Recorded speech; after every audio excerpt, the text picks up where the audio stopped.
Disney has called it quits on Doctor Who after only 2 seasons from disappointing results and disappointing viewership on the Disney Plus platform. But Doctor Who didn't fail on Disney because of the show that was produced. Doctor Who failed on Disney Plus because Disney grossly misunderstood the franchise's fanbase and tried to do what they've done with several of their franchises that have also had diminishing returns.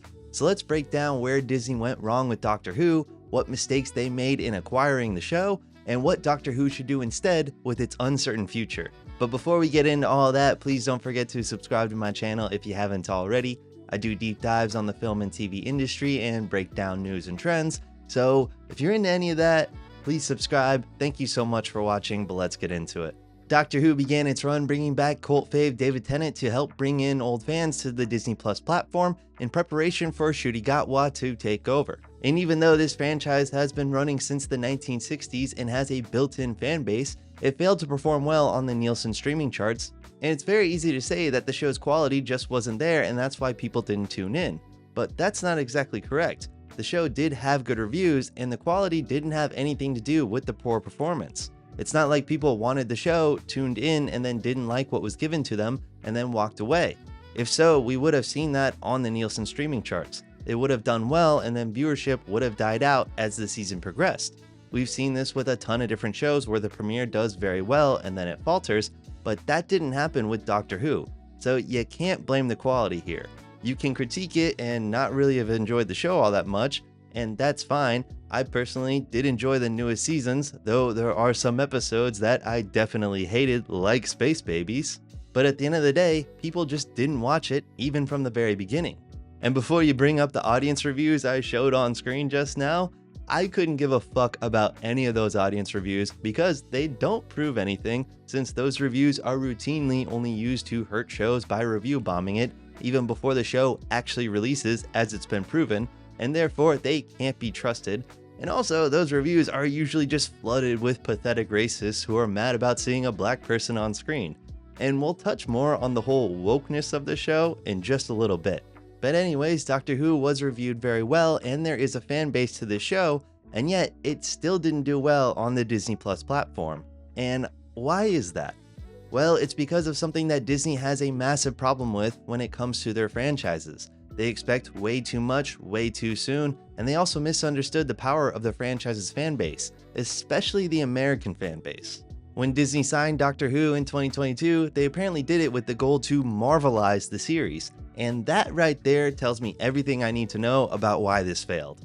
Disney has been known to just buy franchises and massively expand upon them, thinking that the fan base will just show up and eat everything up with little to no effort on the studio's end. And that's just not how fan bases work, as we've seen proven with how Disney has handled Marvel and Star Wars. And you also can't expect instant results either, no matter how big a fan base is, especially at the beginning of an expansion when you're trying to introduce a new franchise to a brand new audience, which is what Disney was trying to do with Doctor Who. And even though they wanted to Marvel-ize it, as they say, they didn't learn a single thing from Marvel. Disney wanted to expand the Doctor Who franchise to America and expand the franchise specifically in the United States. And while Doctor Who definitely does have its American fans, I'm one of them and I also know plenty of others, but its fan base is more British than anything. I don't think that's a hot take here. So Disney is basically making a brand new franchise when it comes to building out an American audience. And that takes time, and that's something Disney didn't want to do. If Disney wanted to Marvel-ize Doctor Who, then they should have looked at what Marvel did. Marvel took its time in establishing its franchise, and they didn't expect instant results. Some of the early films like Iron Man did do very well at the box office, but there were also movies that were flat out flops like The Incredible Hulk and Captain America: The First Avenger. But they gave the franchise time to build an audience, where they didn't do that with Doctor Who. It was only given one season to really prove itself, so it didn't have the time needed to build an audience, but it also didn't have any money put behind it at all. Doctor Who's production budget was bigger than what BBC would have given it, but Disney failed to give the show any money when it needed to market itself to an American audience. It's been proven that Doctor Who was not marketed nearly as much as their Marvel or their Star Wars shows, so obviously it wasn't going to do as well as those franchises, especially in its infancy. Even with a big fan base, you still need to put marketing dollars behind it in order for it to do well, especially if you want to build out a brand new audience in America. If you want a Marvel type audience, you have to be in it for the long haul, which means starting small, investing in it, giving a lot of money into it, hoping that it will grow, which Disney did not do. It's been reported that Disney immediately didn't care about Doctor Who because the first season did so bad on Disney+, and then they immediately stopped caring about it. And look, I kinda get it. If you made a bad investment, yeah, you don't want to spend any more and you want to get out. But you can't expect Marvel results right away, especially when you didn't put the money behind it.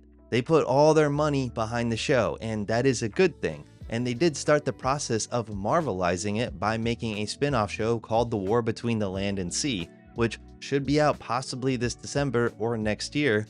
But then they called quits on the entire franchise early on, and they did not market the first season of Doctor Who as much as it needed to be. They didn't do shit for the second season, and I'm sure this new spin-off is going to get the Ironheart treatment, where they just shadow drop it over a weekend. Disney has done this so many times with all of its franchises, where they just kind of give up on them partway through, and it makes you wonder, why did Disney want Doctor Who in the first place if they didn't really believe in it? I personally think Disney just saw all those cosplays of Americans wearing fezzes and saying bow ties are cool back in 2011 and thought they could be lazy and capitalize on yet another fan base, and that fan base would then flock to their platform. Which brings up my next point, that Disney grossly bought into Doctor Who way past its American relevancy. Doctor Who was really booming in the States around 2010 to 2013. David Tennant and Matt Smith were massive, and they helped build out the popularity of Doctor Who in the United States. And I also think that the entire series being available on Netflix also helped people discover the show. Doctor Who was not easily accessible to people like me who did not have BBC growing up or have even really heard of Doctor Who. But Netflix helped grow its audience by having the entire series, both the 60s version and the 2000 version, be available on Netflix. But then, just like everything, the popularity peaked, and around Peter Capaldi, it kinda died out. And I say this as a massive fan of Peter Capaldi. He is my Doctor in my opinion. He's the one that I love the most, so I'm not biased here. Disney bought into a stock way past its prime and are shocked that they didn't receive the same dividends that they would have gotten back in 2010. Doctor Who's popularity in the States is not what it once was. Personally, I blame the distribution of Doctor Who since it wasn't available on Netflix during the Peter Capaldi years, and it hopped around to multiple streamers since then, having fans constantly chase where the show was gonna land. I found it very frustrating trying to figure out where I could watch Doctor Who and where I could catch up on all the Peter Capaldi episodes, but I am very stubborn and I always found a way, cause personally, I'm kind of in it for the long haul. But I know so many people who didn't want to chase which streaming deals BBC was making, and they kind of gave up on it because it was hard for them to track where it was going to be. And by the time Doctor Who came to Disney, they were kind of over it since they hadn't really watched it since Peter Capaldi. Which brings us to our next point.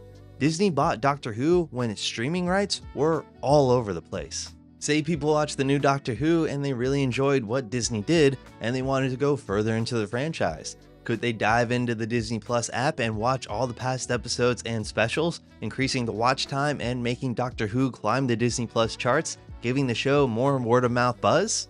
Nope. Instead, they would have had to go to a rival streaming service that they may not have. When Disney made the Doctor Who deal in 2022, they only made it for future episodes, but not for past episodes. The past episodes of Doctor Who were all on HBO Max from an existing contract, and all the episodes from the 60s and the 2005 revival were on HBO Max and not on Disney Plus up until a few weeks ago when they were removed from HBO Max. If you wanted to truly bring the legacy of Doctor Who to a new fan base, you have to have the entire series.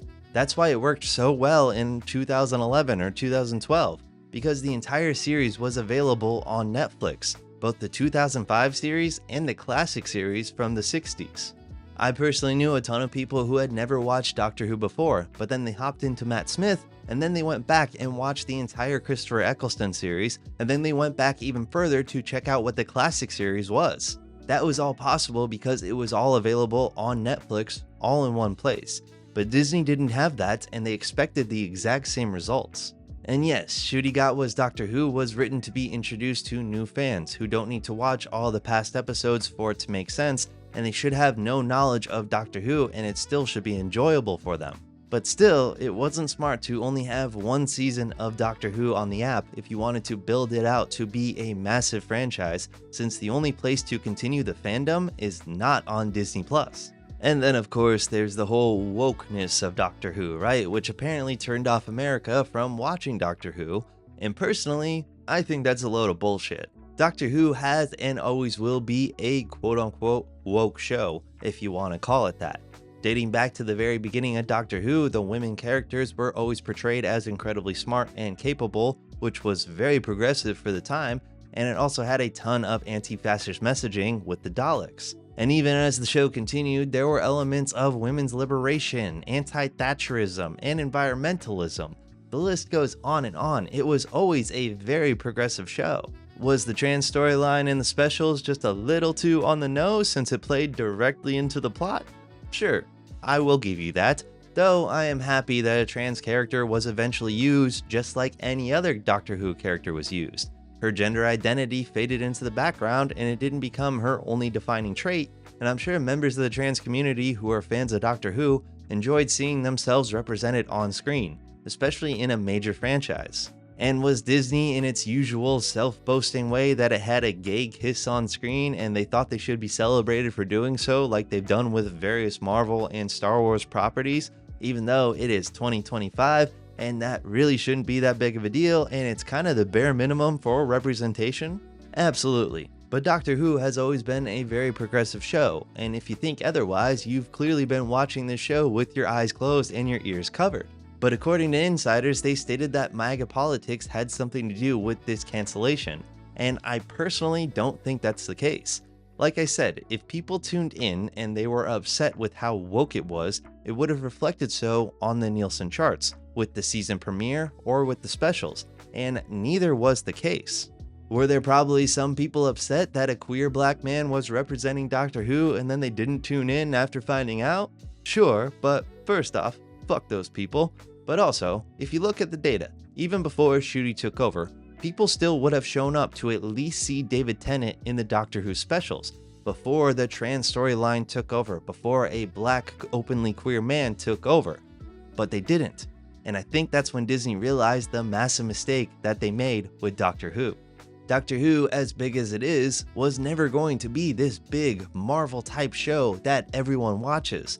The fan base of Doctor Who, sure, it is big, but in my opinion, it's still kinda niche. Good luck getting the American people to understand a show that's been going on since the 60s about an alien who hops around in a phone booth through all of space and time and uses a screwdriver that just has a little light on it, and it kind of fixes everything. There are people that love that, myself included, but it's definitely not for everyone.